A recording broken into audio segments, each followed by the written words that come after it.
So it might be time now to talk about your new position at IFPRI. Yep, I'm sure. Yeah. So now I've done a lot of work with researchers from IFPRI, especially David Laborde, Antoine Bouet, looking at agricultural trade policy reform issues.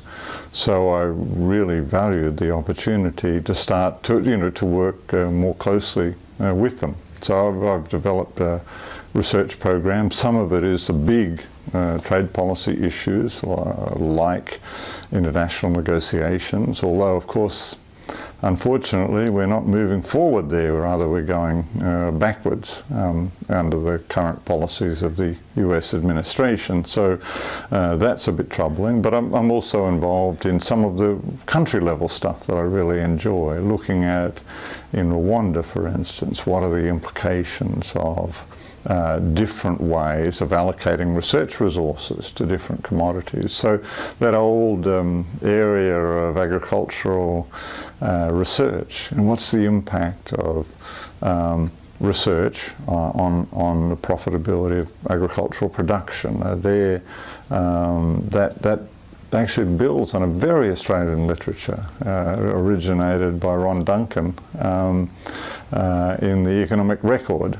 Then 25 years after that article, Julian Alston and I published a piece there that looked at that methodological question. So I've been doing some work with global general equilibrium models, looking at the impacts of the consultative group on international agricultural research, CGIAR research, on global poverty. So obviously if you have an improvement in agricultural productivity, that's going to raise the incomes of farmers, unless it's a very widespread improvement, in which case it will lower the price of food. And it turns out that agricultural R&D seems to be very powerful in reducing poverty, with a combination of increases in farm returns, farm profit, and the reduction in prices,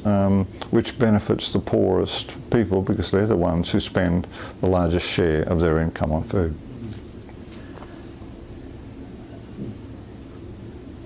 One obvious concern at the present time is the reduced amount of government funding for agricultural research.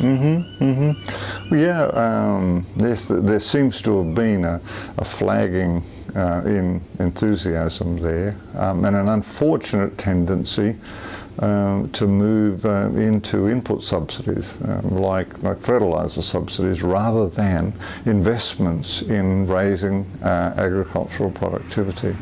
We actually agonised and argued and fought about that in Australia with the old superphosphate bounty. But many developing countries are going down that road. You can make an argument that perhaps farmers don't initially know the impact and so on, but I think by and large it's just a shame that governments are not allocating more money, relatively more money to R&D, where you're creating public goods, improvements in productivity, and where all the literature suggests that the rates of return are extremely high. We know that unless there's some information deficiency, $1 spent on a fertilizer subsidy delivers less than $1 of benefit to the farmer. It looks like $1 spent on R&D generates benefits in the order of 20 or 30 times. So moving that way into more of the public goods is a real focus, should be a real focus of policy. One of the other things I'm working on is global measures of agricultural distortions. There we build on the OECD numbers, but we're pulling in numbers from the World Bank as well, from the World Bank, from the Inter-American Development Bank, which has very extensive coverage of Latin America, and from FAO's MAFAP work, where they're looking at mostly at countries in Africa. What's the pattern of incentives? What's the allocation of resources? Very important question. I know you're also concerned about where the next generation of people who are going to do the sort of work that you've been doing are going to come from. Yes, Mel. I guess old guys like us. It is a concern. I mean, I think it's quite extraordinary the impact that Australian agricultural economists of our generation have had, and I'm just hoping that there will be a big impact in the next generation as well. I know there have been very big changes in agricultural economics training in Australia. I mean, the way, it was a surprise to me how rapidly departments of agricultural economics, especially the one at University of New England, closed up shop. There was a conveyor belt there that generated really good applied economists whose initial focus was on agriculture, but who were then able, because their training was good, were able to move into other types of economics if that was what they preferred, or if that's where their career opportunities were.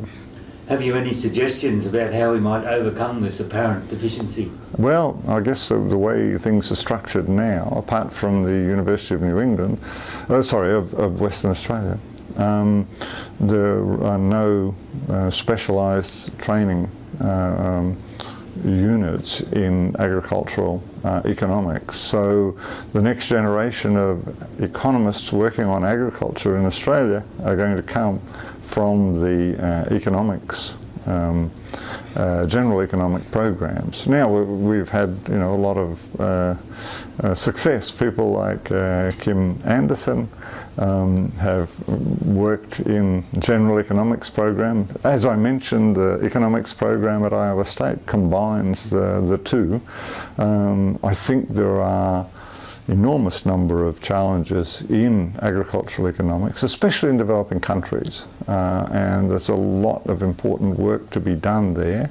There is a new wave of, globally, a new wave of general economists working on agriculture and rural issues. Now, for instance, at this conference, the Elmhurst Lecture was given by Dave Donaldson, who's a quietly Canadian economist, but an extremely accomplished and successful. He actually is the first Elmhurst lecturer to our association to have received the John Bates Clark Medal. That's a medal given to the best economist under 40 working in the United States. And his training is in general economics. One of the gratifying things I think about this conference is the high number of young people and women who have been attendees at this conference. Yes. No, I think we're extremely pleased about that.